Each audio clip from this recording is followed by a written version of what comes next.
হাতেব ইবনে Abu বালতারে blackmail করতেছে, তুমি মদিনায় থাকো, তোমার স্ত্রী সন্তান পরিবার কিন্তু মক্কায় আছে, নবীজি কখন কি করে ওই খবর যদি আমাদেরকে দাও, তোমার স্ত্রী সন্তানরে আমরা কিছু করব না, আর যদি খবর না দাও তোমার স্ত্রী সন্তানরে আমরা মেরে ফেলব। হাতেব ইবনে আবি বালতা তিনি বিপদে বললেন না, ব্ল্যাকমেল, স্ত্রী সন্তানরে বাঁচাইতে হবে, এখন কি করবে? এই জন্য নবীজি যে মক্কায় হামলা করতে আসতেছে গোপন একটা চিঠি লিখে তিনি এক মহিলার কাছে দিয়ে তারে মক্কায় পাঠিয়ে দিয়েছেন যে মক্কার কাফেরদেরকে জানায় দাও আল্লাহ রসুল 10,000 সৈন্য নিয়ে মক্কায় হামলা করার জন্য আসতেছে। ওই মহিলা চিঠি নিয়ে রওনা হয়ে গেছে। ওয়াদিয়ে নাখলা নামক জায়গার মধ্যে যখন পৌঁছাইল, আল্লাহ রাব্বুল আলামিন জিবরাইলে পাঠায় দিলেন রসুলের কাছে, হে রসুল, আপনি মক্কা বিজয়ের যুদ্ধের যেই কথারে গোপন রাখতে চান, আপনার এক সাহাবী ওই যুদ্ধের কথা গোপনে লিখে পাঠিয়ে দিয়েছে এক মহিলার কাছে। মহিলা মক্কা রওনা হয়ে গেছে, অমুক জায়গায় আছে, যুদ্ধে যদি বিজয় হতে চান ওই মহিলারে আটকান, তার কাছ থেকে ওই চিঠিটা নিয়ে নেন। আল্লাহ রসুল হজরতে আলীকে পাঠাইলেন, তার সাথে আরো কয়েকজন লোক দিলেন। দ্রুত গতিতে ঘোড়া নিয়ে তারা দৌড়াইলো, ওই মহিলাকে ধাওয়া করলো। আল্লাহ রসুল সাল্লাল্লাহু আলাইহি সাল্লাম বললেন, ওয়াদিয়ে নাখলা নামক জায়গাতে গিয়া তারা পাইবা। আল্লাহ রসুল যেই জায়গার কথা বললেন, হজরত আলী ঠিক ওই জায়গাতে গিয়াই সে মহিলারে পাইল। এবার মহিলার কাছে গিয়ে বলল, কথা কম, সময় নাই, সিডি দাও। মহিলা বলে, কিসের সিডি? হজরতে আলী বলে, নাটক করে কোনো লাভ নাই, এমন একজন আমাদেরকে সংবাদ দিয়েছেন আসমানের উপরে জমিনের নিচে তার চাইতে, আসমানের নিচে জমিনের উপরে তার চাইতে বড় সত্যবাদী আর কেউ নাই। এমন এক জায়গার থেকে খবর পেয়েছি, তার চাইতে বড় সত্যবাদী আর কেউ নাই। সেই রাসূল আমাদেরকে খবর দিয়েছেন তোমার কাছে একটা চিঠি আছে, কাজেই বেশি ঝামেলা না করে চিঠিটা দিয়ে দাও। আমি আলী আল্লাহর নামে শপথ করে বলতেছি, রাসূল যেহেতু বলেছেন তোমার কাছে চিঠি আছে, অবশ্যই চিঠি আছে, আমি তোমার কাছ থেকে চিঠি বের করেই ছাড়বো। তুমি মহিলা মানুষ, গায়ে হাত দিতে চাই না, চিঠিটা বের করে দাও। আপোষে যদি বের না করো, গায়ে হাত দেব, শরীরের কাপড় খুলবো, কাপড় খুলেও যদি তোমার চিঠি কাপড়ের মধ্যে না পাই, তাইলে মনে করব শরীরের ভিতরে আছে, তোমারে ধরব, জবাই করব, টুকরা টুকরা করব। চিঠিটা যতক্ষণ পর্যন্ত বের না হবে ততক্ষণ পর্যন্ত যত টুকরা করা দরকার তত টুকরাই করব। আমরা হইলে কইতাম যে কাপড় খুললা চেক করব। হজরত আলী বলতেছে প্রথমে কাপড় খুলবো, যদি না পাই তাহলে মনে করমু খেয়ে ফেলছো, তখন তোমারে ধরমু, জবা করমু, টুকরা টুকরা করমু, পিস করমু, শরীরের ভিতর থেকে হইলো চিঠি বের করে ছাড়বো, কারণ রসুল বলছে মানে চিঠি তোমার কাছেই আছে। কোথায় আছে বের করো। মহিলা বুঝছে আলী যেটা বলছে এটা কি করবেই, আস্তে করে চিঠিটা বের করে দিস। সেই চিঠি ফেরত নিয়ে আল্লাহ রসুলের কাছে গেলেন। চিঠি কে পাঠাইছে? হাতেব ইবনে আবি বালতা, বদরের যুদ্ধে অংশগ্রহণ করা সাহাবী, 313 জনের একজন। আর 313 জনের একজন বদরের সাহাবী যারা, তাদের ব্যাপারে আল্লাহর স্পষ্ট ঘোষণা, ই'মালু মা শি'তুম কদ গফারাল্লাহু লাকুম। ওহে আমার সাহাবীরা, যারা বদরের যুদ্ধে অংশগ্রহণ করেছিলে, বাকি জীবন যতদিন বেঁচে থাকো তোমাদের যা খুশি তা করো, সামনের পিছনের সব গুনাহ অ্যাডভান্স আল্লাহ পাক মাফ করে দিচ্ছেন। নবীজি জানে হাতেব ইবনে আবি বালতা গাদ্দারি করার লোক না, কিন্তু ওই যে স্ত্রী সন্তান বন্দি, তারে ব্ল্যাকমেল করছে, এই জন্য নবীজি তারে কোনো শাস্তি দেয় নাই, মাফ করে দিস। এইবার আল্লাহ রসুল 10,000 সৈন্য নিয়ে ঢুকতেছে মক্কায়। আল্লাহ রসুল সাল্লাল্লাহু আলাইহি সাল্লাম মক্কার মধ্যে যদি অতর্কিতভাবে তিনি ভিতরে ঢুইকা যাইতেন, হামলা করতেন, হাজার হাজার কাফের মুশরিক সেই দিন মুসলমানের হাতে নিহত হইত। আল্লাহ রসুল তাদেরকে হত্যা করতে চান নাই, এই জন্য মদিনার থেকে রওনা হয়ে মক্কায় ঢুকার আগেই আল্লাহ রসুল খবর পাঠিয়ে দিলেন, আমি যুদ্ধ চাই না, রক্তপাত চাই না, আমি তোমাদেরকে একটা সুযোগ দিলাম আত্মসমর্পণ করার জন্য। তোমরা যদি আমার কাছে স্যারেন্ডার করো, মক্কা যদি আমার হাতে ছেড়ে দাও, আমি কাউরে মারব না, আমি কাউকে হত্যা করব না, আমি চাই তোমাদেরকে ক্ষমা করে দিতে। যারা আবু সুফিয়ানের ঘরে গিয়ে আশ্রয় নিবা তাদেরকে মাফ করে দেব, যারা আল্লাহর ঘরে আশ্রয় নিবা তাদেরকেও মাফ করে দেব, যারা নিজ নিজ ঘরের দরজা বন্ধ করে বসে থাকবা তাদেরকেও মাফ করে দেব, শুধুমাত্র ময়দানে যারা নামবা তাদের সাথে যুদ্ধ করব, আর কারো সাথে যুদ্ধ করব না। নবীজি খবর পাঠাইল। আল্লাহ রসুলের খবর পাওয়ার পর এইবার মক্কার কাফের মুশরিকরা তাদের গাঠি বস্তা নিয়ে পালাইতে লাগলো। তারা বলল, এই মুহাম্মদকে আজ থেকে 8 বছর আগে মক্কার মধ্যে তার নিজের বাড়ি, বাপ দাদার জন্মভূমি মক্কা, এই মক্কার মধ্যে তারে থাকতে দাও নাই, তার সাথী সঙ্গীকে অত্যাচার নির্যাতন করেছো, তার উপরে অনেক অত্যাচার করেছো, উটের নারী বুড়ি চাপায় দিয়েছো, তার গায়ে আঘাত করেছো, তার সাথী বেলালের উপর অত্যাচার করেছো, আম্মারের উপর অত্যাচার করেছো, সুমাইয়ারে শহীদ করেছো, তার মেয়েগুলারে তালাক দেওয়াইছো, অনেক অত্যাচার নির্যাতন করেছো। আজকে যদি মুহাম্মদ মক্কায় ঢুকে কারো রক্ষা নাই, জীবন বাঁচাইতে চাইলে তাড়াতাড়ি সবাই মক্কা থেকে পালাও। কাফের মুশরিকরা দলে দলে পালাইতে লাগলো। আল্লাহ রাসূল সাল্লাল্লাহু আলাইহি সাল্লাম মক্কার বাইরে এখনো ভিতরে ঢুকেন নাই। নবীজি দেখলেন একটা বুড়ি মহিলা, পিঠের উপরে অনেক বড় একটা বোঝা, ওই বোঝাটা নিয়ে মহিলা খুব কষ্ট করে সামনে সামনে আগে বাড়তেছেন। আল্লাহ রাসূল সাল্লাল্লাহু আলাইহি সাল্লাম মহিলার সামনে গেলেন, গিয়ে জিজ্ঞেস করলেন, বুড়িমা এত বড় বোঝা, এই বুড়ো বয়সে বোঝা নিয়ে আপনি কোথায় যান? বুড়িমা বলল, তুমি আবার দাঁড়ায় আছো কেন? তুমি কি কিছু জানো না? আব্দুল্লাহর ছেলে মুহাম্মদ আসতেছে, তারে এই দেশ থেকে বের করে দেওয়া হয়েছে। আজকে যদি ঢুকতে পারে একজনের রক্ষা নাই, জীবন বাঁচাইতে চাইলে আমার সাথে তুমিও পালাও। আল্লাহ রসুল বললেন, বুড়িমা আপনি কোথায় যাবেন? বলে, আমি অমুক জায়গায় যাব। নবীজি বললেন, বৃদ্ধা মানুষ, এত বড় বোঝা কাঁধে নিতে পারবেন না, দেন বোঝাটা একটু আমার কাঁধে দেন। আল্লাহ রসুল ওই বুড়ির বোঝাটা নিজের কাঁধে নিল। বুড়ি যেই জায়গায় যাইতে চায় তারে তার গন্তব্যে পৌঁছায় দিল। বুড়ি গন্তব্যে পৌঁছানোর পর খুঁতির মধ্য থেকে, থলের মধ্য থেকে টাকা বের করলো, দিয়ে বলল, তুমি আমার অনেক বড় উপকার করেছো, নাও, এই নাও, এই বোঝা বহন করার বিনিময়ে কিছু পারিশ্রমিক তুমি রাখো। আল্লাহ রাসূল সাল্লাল্লাহু আলাইহি সাল্লাম বললেন, না বুড়িমা, আমার পারিশ্রমিকের দরকার নাই, টাকার দরকার নাই।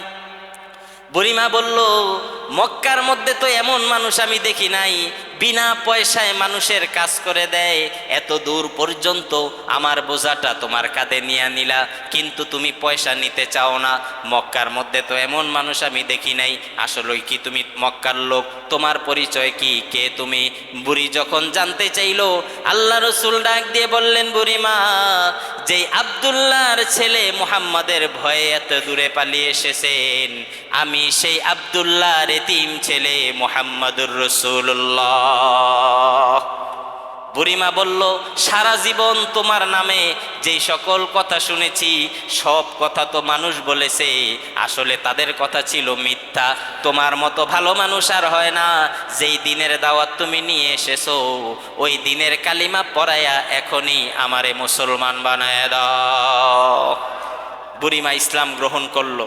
আল্লাহ রসুল মক্কায় ঢুকলো, সবাইরে মাফ করে দিল। দলে দলে লোক ইসলাম গ্রহণ করতে লাগলো। শুধুমাত্র আরব দেশে নয়, হাদিসের কিতাবে এসেছে ইয়ামান থেকে একসাথে 700 লোক, ইয়ামানের মধ্যে হজরতে মুয়াজ ইবনে জাবালকে গভর্নর হিসাবে আল্লাহ রসুল পাঠাইছিলেন, হজরতে আলীরে পাঠাইছেন, তারা দাওয়াত দিয়েছেন। তাদের দাওয়াতে আল্লাহ রসুলের কাছে আইসা মুসলমান হয়েছে যে এমন না, ইয়ামান থেকে মুসলমান হয়ে 700 জন একসাথে রসুলের কাছে আসছে। তারা বলতেছে, রসুলের কাছে যাইতে যাইতে যদি মরে যাই তাইলে তো ইমান আনা আর হবে না, এই জন্য আগে ইমান আনি পরে রসুলের কাছে যাব। তারা 700 জন লোক একসাথে ইসলাম গ্রহণ করে রসুলের কাছে আসছে ইয়ামানে। হাদিসের কিতাবের মধ্যে আসছে, এই 700 লোকদের মধ্যে যারা ইসলাম গ্রহণ করেছে তারা শুধুমাত্র মুসলমান হয়েছে যে এমন না, এই 700 লোকদের মধ্যে কিছু কিছু মানুষ ইসলাম চর্চা করতে করতে পরবর্তীতে তারা মুয়াজ্জিন হয়ে গেছে। অনেকে আজান দিছে, অনেকে কোরআনের হাফেজ হয়ে গেছে, অনেকে কারি হয়ে গেছে, নিজে কোরআন শিখেছে, মানুষরেও কোরআন শিখাইছে। শুধু নামমাত্র মুসলমান না, তারা ইসলামের প্র্যাকটিস করেছে। হাদিসে এসেছে আল্লাহ রসুল অনেক খুশি হয়েছেন তাদের প্রতি এবং অনেক দোয়া করছেন তাদের জন্য। তাইলে প্রিয় ভাইরা, এখানে আল্লাহ পাক মুসলমানদের আল্লাহর সাহায্য এবং যে বিজয়ের কথা বলছেন, এই বিজয় বলতে কোন বিজয় বোঝানো হয়েছে? কথা কয় না। মক্কা বিজয়। কোন বিজয়? মক্কা বিজয়। ইজা জা নাসরুল্লাহ, যখন আল্লাহর সাহায্য আসে, ওয়াল ফাত, এবং বিজয় আসে। বিজয় মানে কোন বিজয়? মক্কা বিজয়। আল্লাহ পাক বলেন তখন আপনি দেখবেন ওয়ারাআইতান নাসা ইয়াদখুলুনা ফি দীনিল্লাহি আফওয়াজা, আপনি তখন দেখবেন দলে দলে লোক ইসলাম গ্রহণ করতেছে, মুসলমান হইতেছে। আল্লাহ রাব্বুল আলামিন বলেন তখন আপনার কাজ কি? তখন আপনার কাজ হইল ফাসাব্বিহ বিহামদি রাব্বিকা ওয়াস্তাগফির ইন্নাহু কানা তাওয়াবা। হে নবী, আপনি বেশি বেশি করে আল্লাহর প্রশংসা করেন, তাসবিহ করেন, জিকির আজকার করেন, আর আল্লাহর কাছে ক্ষমা চান। নিশ্চয়ই আল্লাহ রাব্বুল আলামিন তিনি একমাত্র বান্দার তওবা কবুলকারী। হাদিসের বর্ণনা এসেছে এই সূরা নাজিল হওয়ার পরে নবীজির ইবাদত বন্দেগী আগের চাইতে অনেক বেড়ে গেছে। ওই যে আমরা হাদিস শুনছি না, তাহাজ্জুদের নামাজ পড়তে পড়তে দাঁড়ায় থাকতে থাকতে নবীজির পাও মুবারক ফুলে গেছে, শুনছেন না? সারা রাত্র নফল নামাজ পড়ছে এই সূরা নাজিল হওয়ার পর। এই সূরা নাজিল হওয়ার পরে নবীজি সব সময় প্রত্যেক 5 ওয়াক্ত ফরজ নামাজের পর একটা দোয়া পড়তেন, সুবহানা রব্বিনা ওয়া বিহামদিকা আল্লাহুম্মা গফিরলি।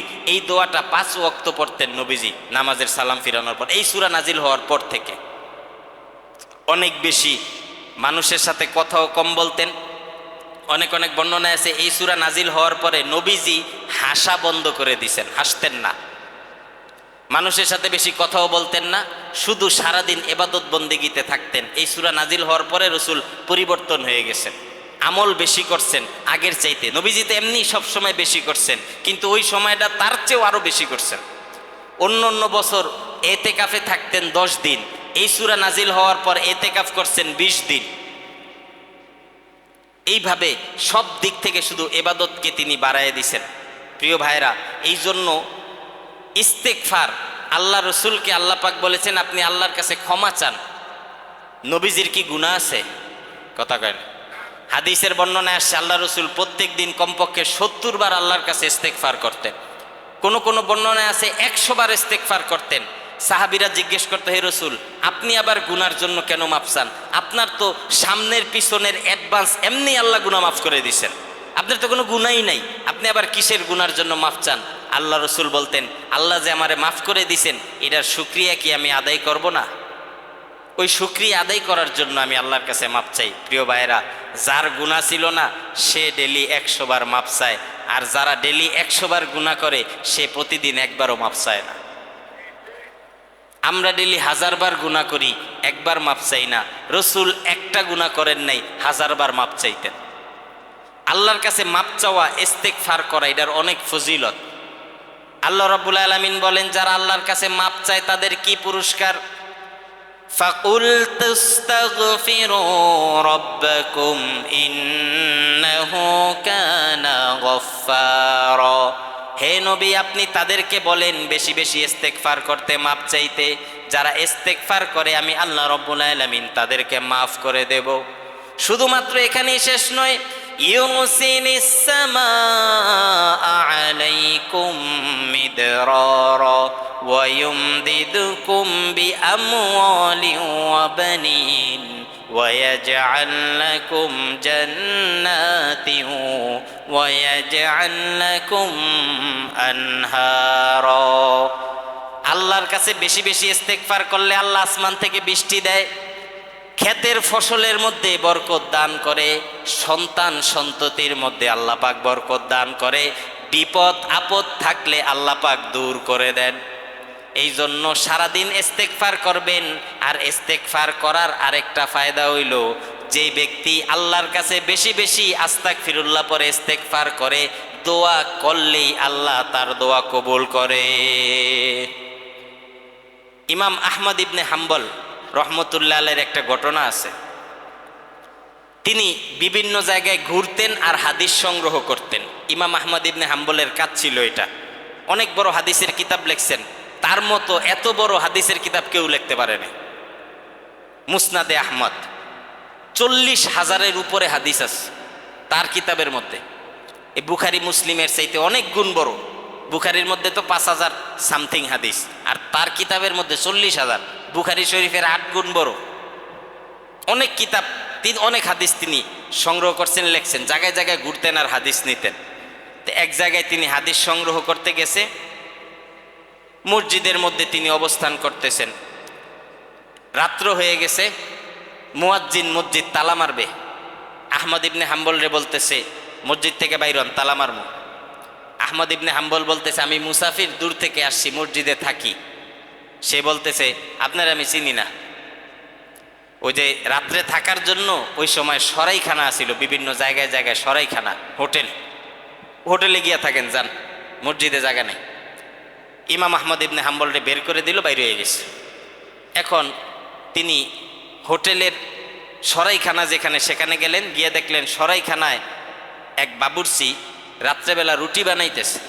তো তিনি চিন্তা করলেন শীত অনেক বেশি, চুলাটার সামনে গিয়ে যদি একটু বসে, আগুনের গরমে শরীরটা একটু গরম হবে, শীতটা কমবে, সময়টাও কাটবে। তিনি গেলেন চুলার সামনে, গিয়া দেখেন ওই লোকটা রুটি বানাইতেছে, খামির নিতেছে, আটার পানি দিয়া খামির বানাইতেছে। আস্তাগফিরুল্লাহ, আস্তাগফিরুল্লাহ, আস্তাগফিরুল্লাহ। রুটি বেলতেছে, আস্তাগফিরুল্লাহ, আস্তাগফিরুল্লাহ, আস্তাগফিরুল্লাহ। চুলার মধ্যে দিতেছে, আস্তাগফিরুল্লাহ, আস্তাগফিরুল্লাহ, আস্তাগফিরুল্লাহ পড়তেছে। ইমাম আহমদ ইবনে হাম্বল জিজ্ঞেস করলো, কি ব্যাপার, সব খালি আস্তাগফিরুল্লাহ আস্তাগফিরুল্লাহ পড়তেছো, ঘটনাটা কি? সে বলল, আমি সব সময় আস্তাগফিরুল্লাহর আমল করি। বলে, এই আমল করার কারণে কি হয়েছে? সে বলে, আমি জীবনে যত দোয়া করছি, একটা দোয়া ছাড়া সকল দোয়া আল্লাহ পাক আমার কবুল করে নিয়েছেন। আহমদ ইবনে হাম্বল বললেন, তাই নাকি? এক দোয়া ছাড়া সব দোয়া কবুল হয়ে গেছে? বলে, হ্যাঁ। তিনি বললেন, কি দোয়াটা তোমার কবুল হয় নাই? ওই লোকটা বলল, এই যুগের সবচাইতে বড় ইমাম যিনি, তার নাম আহমদ ইবনে হাম্বল। আমার মনে অনেক শখ ছিল তার সাথে একদিন দেখা করার, আল্লাহ আমার এই দোয়াটা কবুল করে নাই। এছাড়া যত দোয়া আছে আমার সব দোয়া আল্লাহ পাক কবুল করেছেন। ইমাম আহমদ ইবনে হাম্বল বলল, চিন্তার কোনো কারণ নাই, আজকে তোমার সেই দোয়াও কবুল হয়ে গেছে। তুমি যেই আহমদ ইবনে হাম্বলের সাথে দেখার জন্য আল্লাহর কাছে দোয়া করছিলা, এই যে দেখো আহমদ ইবনে হাম্বল রে আল্লাহ তোমার কাছে পাঠিয়ে দিচ্ছেন। কাজেই ইস্তেগফার যারা যত বেশি করে, আস্তাগফিরুল্লাহ সারাদিন পড়বেন। আজিরা বয়ে রয়েছেন, কোনো কাম নাই, কি করবেন? আস্তাগফিরুল্লাহ পড়েন। ঘরের মধ্যে বসে আছেন, আস্তাগফিরুল্লাহ পড়েন। আপনি মসজিদের মধ্যে আছেন, নামাজের 5 মিনিট বাকি আছে, 2 মিনিট বাকি আছে, কি করবেন? আস্তাগফিরুল্লাহ পড়েন। রাস্তা দিয়ে হাঁটতেছেন, আস্তাগফিরুল্লাহ পড়েন। সারাদিন আল্লাহর কাছে তওবা করেন, মাপ চান, দেখবেন আপনি দোয়া করবেন, আল্লাহ কবুল করে নেবেন।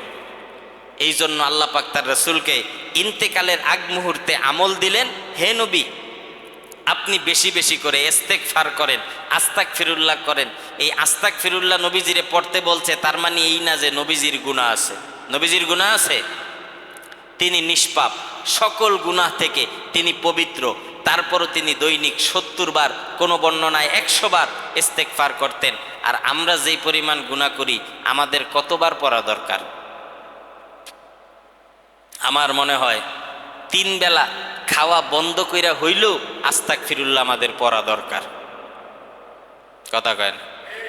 আমাদের জীবনে যেই গুনাহ জমছে, প্রয়োজনে ঘুম বাদ দিয়া হইলেও আস্তাগফিরুল্লাহ পড়া দরকার। আমাদের জীবনে যেই গুনাহ জমে গেছে, খাওয়া বাদ দিয়া হইলেও আস্তাগফিরুল্লাহ পড়া দরকার। আমাদের জীবনে যে গুনাহ জমে গেছে, চাকরি, ব্যবসা, বাণিজ্য সব বাদ দিয়ে হইলেও আস্তাগফিরুল্লাহ পড়া দরকার। এই জন্য বেশি বেশি আস্তাগফিরুল্লাহ আমরা পড়ার চেষ্টা করব, ইনশাআল্লাহ। করবেন তো? আল্লাহর কাছে ইস্তেগফার করব, মাপ চাইব। আর হাদিসের বর্ণনা আসছে, সাইয়্যিদুল ইস্তেগফার, সব ইস্তেগফারের সর্দার এই সাইয়্যিদুল ইস্তেগফার। যদি আপনি দিনে পড়েন, সন্ধ্যা হওয়ার আগ পর্যন্ত যদি আপনি মারা যান, আল্লাহ পাক আপনারে মাফ করে দিবেন। আবার যদি সন্ধ্যার পরে আপনি পড়েন, সকাল হওয়ার আগে যদি আপনি মারা যান, আল্লাহ পাক মাফ করে দিবেন। এর নাম কি? সাইয়্যিদুল ইস্তেগফার, সব ইস্তেগফারের সর্দার।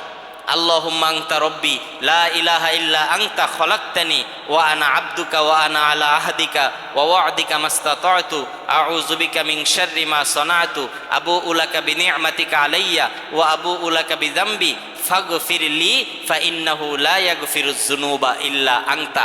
এটা হচ্ছে সাইয়্যিদুল ইস্তেগফার। সকালে যদি কেউ পড়ে সন্ধ্যা হওয়ার আগে মারা গেলে আল্লাহ পাক মাফ করে দিবেন, আবার সন্ধ্যায় যদি পড়ে সকাল হওয়ার আগে মারা গেলে আল্লাহ পাক মাফ করে দিবেন। এই বড়টা না পারেন আস্তাগফিরুল্লাহ তো পারেন, আর কিছু না পারেন আল্লাহ মাফ করে দাও এটা তো কইতে পারেন না, এটাও পারেন না। আল্লাহ পাক আমাদেরকে বেশি বেশি ইস্তেগফার করার তৌফিক দান করুক। তাইলে আমরা যে সূরা পড়ি ইজাজা সূরা, এটার তাফসির বুঝলেন তো? এই সূরার কোরআনের নাজিল হওয়া কমপ্লিট সর্বশেষ সূরা। এই সূরার মাধ্যমে আল্লাহ পাক তার রাসূলকে দুনিয়ার থেকে বিদায় নেওয়ার সিগন্যাল দিছেন, ইঙ্গিত দিছেন। সূরার মধ্যে বেশি বেশি ইস্তেগফার করার কথা বলা হয়েছে, আর ইসলামের চূড়ান্ত বিজয়ের কথা বলা হয়েছে। এই সূরার পরে জানি কোন সূরা? কাফিরুন। কোন সূরা?